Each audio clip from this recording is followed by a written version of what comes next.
Existe uma teoria sobre a evolução da espécie humana que diz que fomos os únicos hominídeos que sobreviveram ao chamado funil genético. De onde vem essa história? Bem, hoje em dia temos a possibilidade de sequenciar e medir o DNA de qualquer ser vivo. Uma coisa que os cientistas perceberam é que havia mais diversidade de DNA entre um grupo de chimpanzés na África, apenas um grupo com cerca de 50 indivíduos, do que entre os 7 bilhões de seres humanos no planeta. Nós somos muito mais homogêneos geneticamente do que qualquer outro primata. Adicionalmente, o estudo da evolução humana mostra que, até algum tempo atrás, havia diversas espécies de hominídeos. Nós não éramos os únicos macacos pelados que andam em duas pernas no planeta. Havia várias outras espécies, neandertais, denisovanos, australopitecos e por aí vai. No entanto, hoje só existimos nós. Uma das grandes explicações possíveis para isso é que há coisa de 70 mil anos atrás,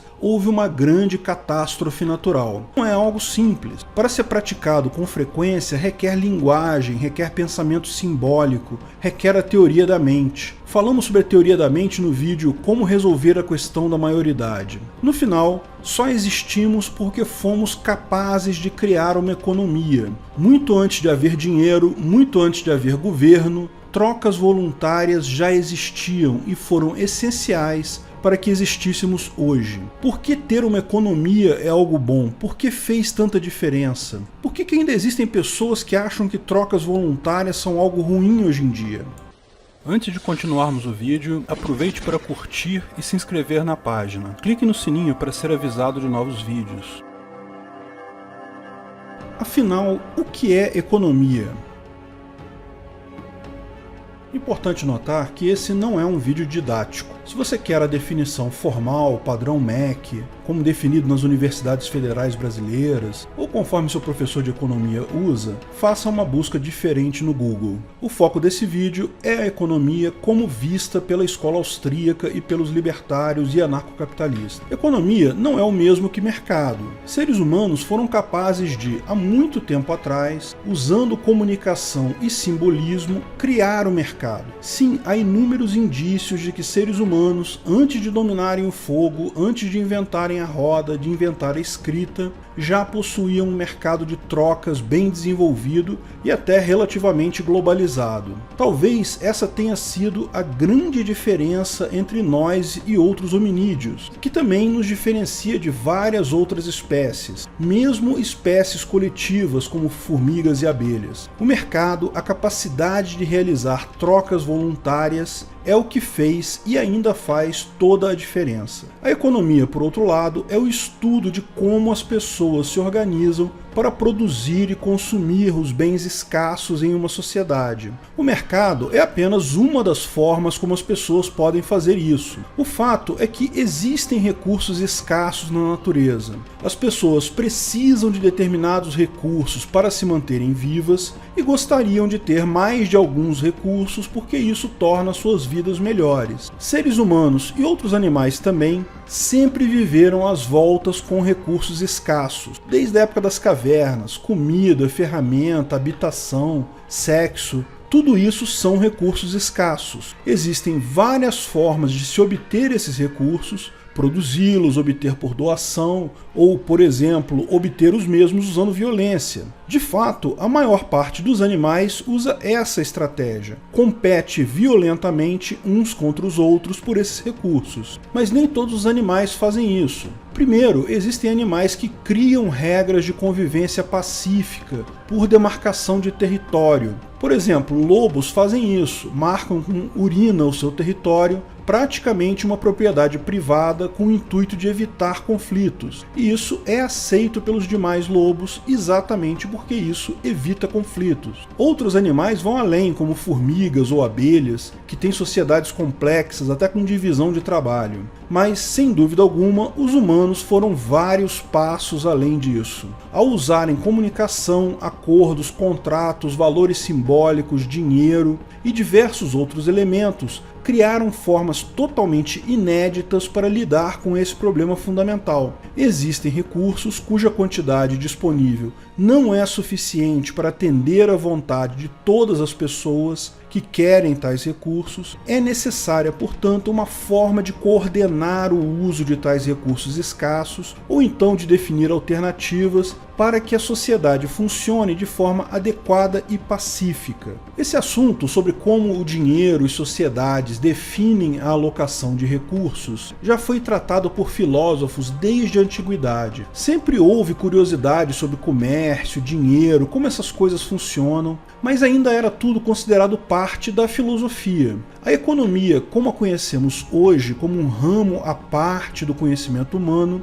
é bem mais recente. Apenas no século XVIII o assunto passou a ser tratado de uma forma científica própria, buscando postular hipóteses e comprovar ou não a sua validade. Dentre esses estudiosos estava um acadêmico escocês de filosofia que escreveu uma obra conhecida como A Origem da Economia Moderna. O livro A Riqueza das Nações, de Adam Smith, ainda é considerado o precursor de muitos dos conceitos econômicos que são usados ainda hoje, como por exemplo oferta e demanda e vários outros. É importante notar, porém, que Adam Smith acreditava na teoria do valor absoluto, um claro erro que levaria a aberrações como o comunismo do Marx. Então, mesmo o conceito de oferta e demanda dele, a mão invisível dele, não são exatamente os mesmos conceitos que temos hoje. Falei sobre isso no vídeo Mais-Valia Existe? A ideia central das teorias do Adam Smith era que os seres humanos são indivíduos dotados de vontades próprias e buscam sempre realizar o próprio bem. Trabalham, fazem comércio, sempre com o objetivo de melhorar a sua própria vida. Porém, ao fazerem isso, acabam gerando o bem para toda a sociedade, posto que o trabalho feito, o comércio realizado, beneficiou também outras pessoas. Essa é a mão invisível do mercado. Adam Smith reconheceu que a oferta e a demanda geravam um efeito de estabilidade, que fazia com que o mercado tendesse sempre ao equilíbrio. Se há muita oferta de algo e pouca demanda, o preço cai. Mas ao cair o preço, mais gente vai demandar aquele produto. E o preço baixo também garante que algumas das pessoas que produzem aquele produto vão parar de produzi-lo. No final das contas, isso tende a subir o preço e, portanto, equilibrar o valor desse produto. Repare que essa regra, já descrita por Adam Smith e posteriormente melhor desenvolvida por outros economistas como David Ricardo, foi o que gerou o que conhecemos hoje como a curva da oferta e da demanda. Esse é um exemplo de conceito da economia do tipo ser. Sim, a economia, como filha da filosofia, também possui a dualidade de normas ser e dever ser. A mesma coisa que temos em filosofia. Alguns conceitos da economia simplesmente são. É algo tão absoluto quanto a lei da gravidade. Mas existem conceitos do tipo dever ser também na economia. Lembra que definimos a economia como um estudo da forma como as pessoas produzem e distribuem recursos escassos? Pois é, como você acha que tais recursos devem ser distribuídos? Alguns vão dizer que se deve distribuí-los de forma igualitária, outros podem dizer que deve ser distribuídos de forma meritocrática, outros podem achar que se deve distribuir tais recursos conforme quem mais precise deles, mas esse tipo de colocação é claramente um dever ser. Não é uma verdade absoluta, mas ao contrário é uma valoração, algo que uma ou mais pessoas acham desejável. Isso significa que a economia também tem a guilhotina de Hume e tudo mais. Se quer entender mais sobre a guilhotina de Hume, veja o vídeo A Guilhotina de Hume cai na guilhotina de Hume. Aliás, curiosidade histórica, Adam Smith e David Hume eram amigos. Lógico, da mesma forma que a filosofia, a economia tem uma série de correntes, visões diferentes e foco. Por exemplo, uma das principais distinções que se faz é entre a microeconomia e a macroeconomia. É preciso tomar cuidado porque esses termos parecem significar algo que não significam. Geralmente usamos macro para designar coisas grandes e micro para designar coisas pequenas. A diferença não é o tamanho, é o enfoque. Ambas entendem que a economia é uma coisa única,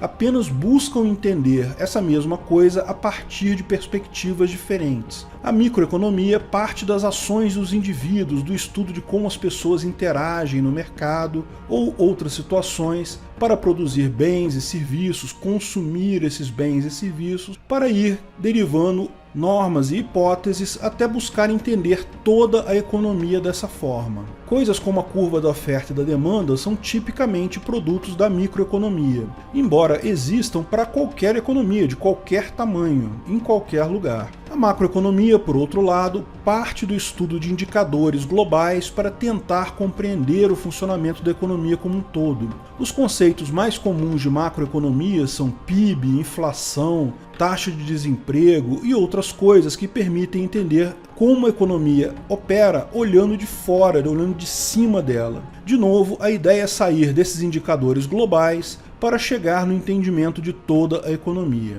Também existem diversas escolas de pensamento econômico. A escola de Frankfurt, por exemplo, onde pessoas com alto grau de deficiência mental ainda babam, enfiam sorvete na orelha e estudam desdobramentos das teorias do Marx. Veja, nem eles mesmos conseguem salvar a base teórica do Marx. Esse grau de retardo mental só o pessoal do PT e do PCdoB possui. Mas ainda acham algumas coisas que é possível derivar a partir das teorias do Marx, evidentemente sem qualquer validade. Como expliquei no meu vídeo, Mais-Valia Existe, o grande problema do Marx é que toda a teoria dele é baseada na ideia errada do valor absoluto, que ele derivou como tal valor trabalho. Outra escola é a escola keynesiana. É um grupo de economistas que sofrem de síndrome de Estocolmo, gostam de um governo dominador, tipo versão de 50 tons de cinza, só que com pessoas velhas e burras. Como o nome deixa claro, seguem o mais patético economista da história, o Keynes. Isso porque Marx não era economista. Se Marx fosse economista,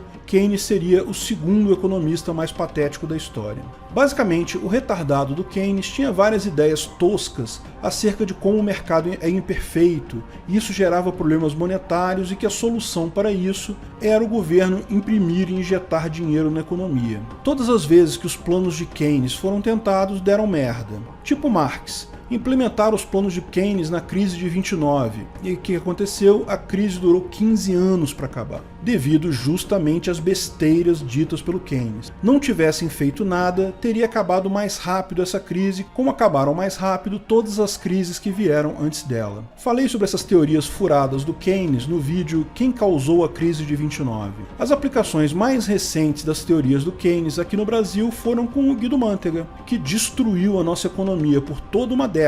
Só síndrome de Estocolmo ou sadomasoquismo explica por que algumas pessoas de mente mais frágil ainda levam Keynes a sério. Mas não são todos os economistas que têm problemas mentais e taras sexuais mal explicadas. Existem alguns relativamente sãos, embora ainda tenham problemas com o pai ausente. Conheça a Escola de Chicago. Um dos grandes nomes dessa escola é o economista Milton Friedman. Milton Friedman sempre advogou pelo Estado mínimo. Ele entende que a única forma da sociedade se desenvolver é com um livre mercado desregulado. Ninguém espera que o livre mercado seja absolutamente perfeito, mas decorre da lógica pura que é a melhor opção do que um governo regulamentando algo para o qual não tem todas as informações. Infelizmente, a carência paterna desses economistas os faz acreditar que algum Estado ainda é necessário, por motivos bem de carência paternal, só pode ser. Os caras são inteligentes o suficiente para perceber que governo é um mal para a economia.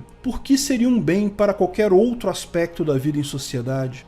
Mas não estamos aqui para falar de economia de retardados mentais jogando bosta uns nos outros, nem de economistas com taras sexuais, nem mesmo de economistas quase normais com carência paternal. Estamos aqui para falar de economia de verdade. Não seria necessário nenhum adjetivo adicional, mas apenas para avisar, os outros meio-economistas costumam chamar a economia de verdade de escola austríaca. A economia de verdade ganhou o nome de escola austríaca porque boa parte dos primeiros economistas sem problemas mentais e carências paternais eram austríacos. Karl Menger foi o primeiro marginalista. Também é considerado o primeiro economista da escola austríaca. Marginalista era o nome dado ao economista que não acreditava no valor absoluto das coisas. As coisas têm apenas um valor relativo e subjetivo, uma utilidade marginal. Ou seja, o valor de algo é sempre dado por alguém devido à comparação com o valor marginalmente melhor das outras outras alternativas que aquela pessoa possui.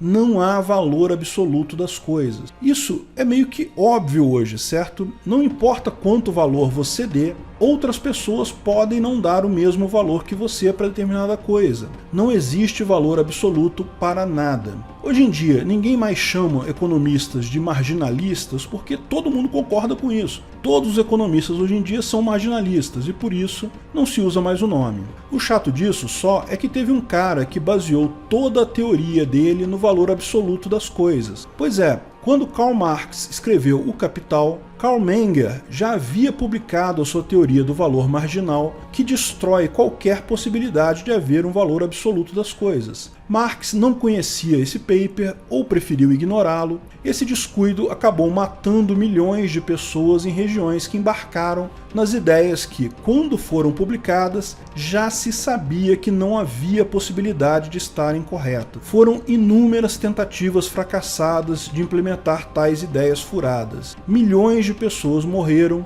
por uma ideia que já se sabia ser errada quando ela foi publicada. Eugene von Bauweg é outro economista marginalista austríaco, ou seja, nascido na Áustria. Ele mostrou, com base nos trabalhos de Karl Menger, que não havia possibilidade das ideias de Karl Marx terem qualquer fundamento. Ele refutou um a um todos os pontos do Marx. Como uma ideologia tão furada consegue ter tanta relevância ainda hoje? Eu explico, não é questão de lógica, é o sentimento da inveja. Veja o vídeo Meritocracia Existe? O terceiro economista austríaco foi Ludwig von Mises, usando austríaco aqui ainda como designação de local de nascimento, tá? Mises nasceu no que hoje é a Ucrânia, mas era então parte do Império Austro-Húngaro, portanto sua nacionalidade era austríaca. Ele foi quem efetivamente criou a nova escola de economia, diferenciando essa de todas as outras correntes e a tornando o que é hoje, a única forma de efetivamente entender a economia. A grande contribuição do Mises foi a definição de parâmetros bastante claros para estudar a economia, todo um framework para isso chamado de praxeologia. Isso foi o que inaugurou a escola austríaca de economia. Hoje, chamam economistas que seguem tais princípios de adeptos da escola austríaca, ou de economistas austríacos, mesmo que não tenham nascido na Áustria. Agora, é importante notar que depois que a escola austríaca foi definida, perceberam que, mesmo antes de Karl Menger, haviam outros estudiosos que tinham ideias similares. Hoje se traça a origem da escola austríaca desde São Tomás de Aquino, no século V. As ideias são muito antigas, mas é importante notar que só ganharam força e relevância com os três economistas austríacos que citamos, particularmente com o Mises. E qual é a ideia central do Mises? Ele parte lá daquela ideia original do Adam Smith de que o principal elemento da economia é o estudo da ação humana. Seres humanos agem buscando melhorar a sua condição de vida, agindo de forma individualista. Porém, essas ações, devido à mão invisível do mercado, acabam por tornar a vida de todos melhor. De que forma tal estudo pode ser feito de forma isenta? Como podemos ter um arcabouço claro de como tal mecanismo funciona? Porque você já deve ter reparado aqui, humanos estudando relações entre humanos estão sujeitos à tendência de valoração pessoal. Pessoas têm ideologia, têm suas próprias ideias pré-concebidas acerca de moral e principalmente da visão política ou ideológica. Como evitar que tais tendências levem a estudos falhos ou tendenciosos? Com esses questionamentos em mente, Mises criou toda uma nova ciência chamada praxeologia. Ela se destaca da economia tradicional como campo de estudo global e foca especificamente na ação humana. Praxeologia é o estudo lógico da ação humana. Não existem seres humanos perfeitamente isentos, então é besteira usar estatísticas, números e indicadores diversos para testar cientificamente as hipóteses propostas em economia. Já falamos sobre o método científico em algumas situações, por exemplo, no vídeo Mas e a Suécia? O método científico é uma das invenções mais brilhantes da humanidade. Como podemos ter certeza de que a lei da gravidade existe? Existem diversas experiências que você pode fazer dentro dos parâmetros de isenção adequados e vai obter o exato mesmo resultado previsto pela lei. Como sabemos que vacinas funcionam, você pode fazer experiências com populações humanas, testes duplamente cegos e vai obter os resultados consistentemente similares. Mas a aplicação do método científico na área de humanas é simplesmente impossível.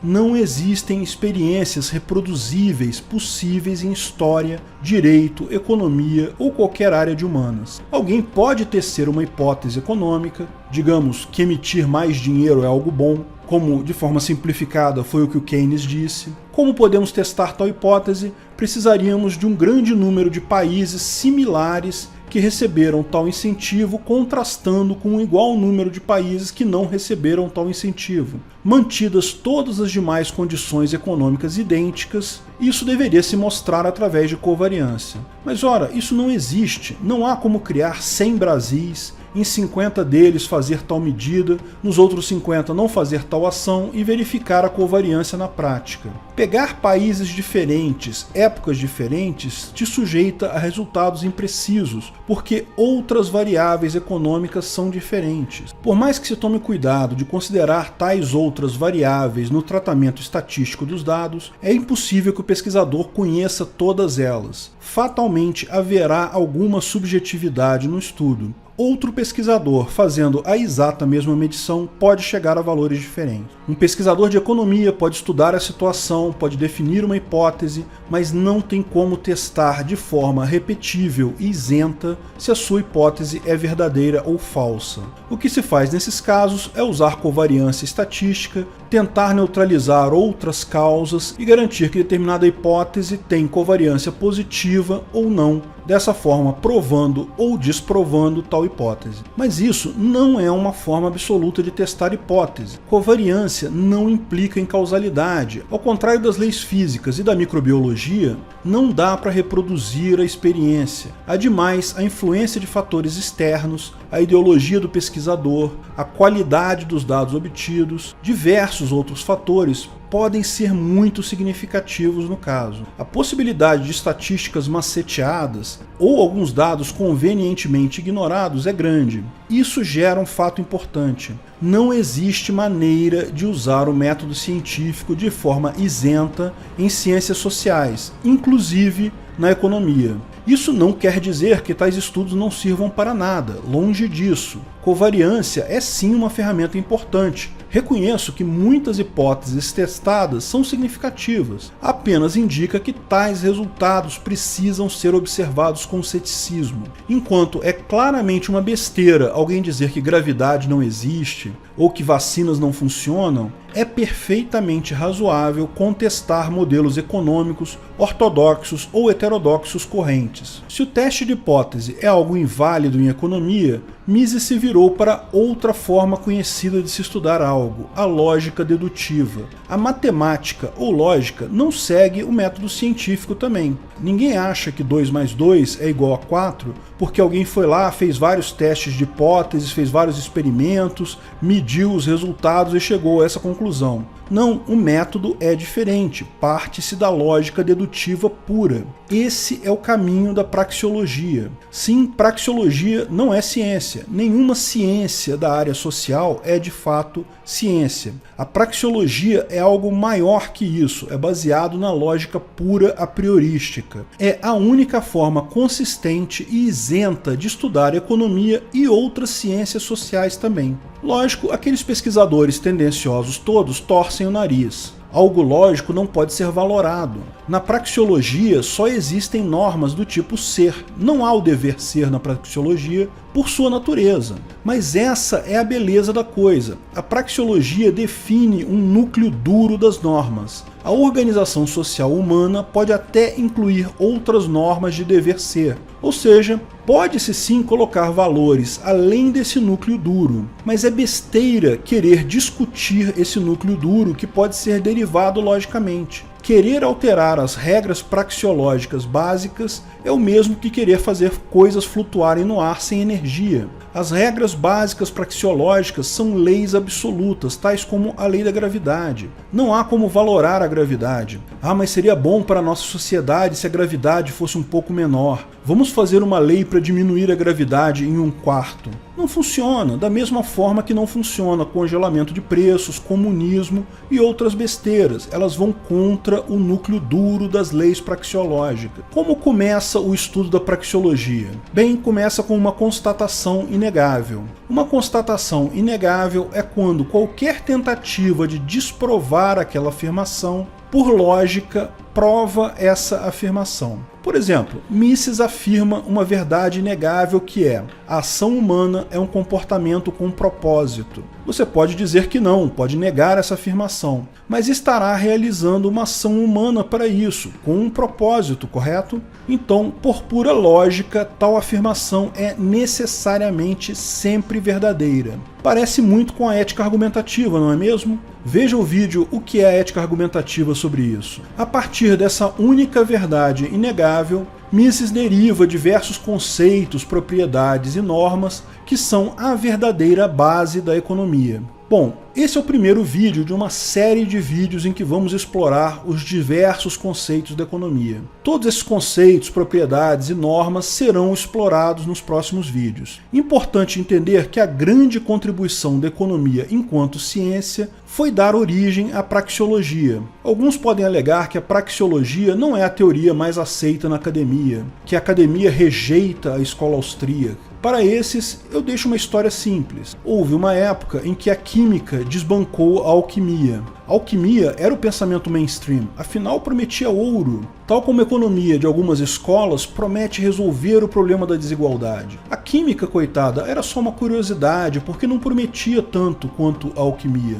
No final, descobriu-se, após muitos séculos, que as promessas da alquimia eram vãs. Hoje a química brilha. Da mesma forma, a astronomia, que se propõe apenas a definir o ser, não busca definir o dever ser, desbancou a astrologia, que durante muito tempo era muito mais importante para o ser humano, porque viam como algo que definia justamente o dever ser. O ser humano tem uma ânsia de controle, tem um desejo natural de mudar coisas que muitas vezes, no final das contas, ele não pode mudar. A história da economia e da praxeologia está no começo, mas a lógica é invencível. Economia de verdade, o real estudo de como os seres humanos criam e distribuem recursos escassos, é a praxeologia. Isso é a economia real e é o que vamos focar aqui na nossa série. O resto todo é propaganda política disfarçada de ciência. Obrigado por assistir nosso vídeo. Comente abaixo se tiver dúvidas ou sugestões de novos temas.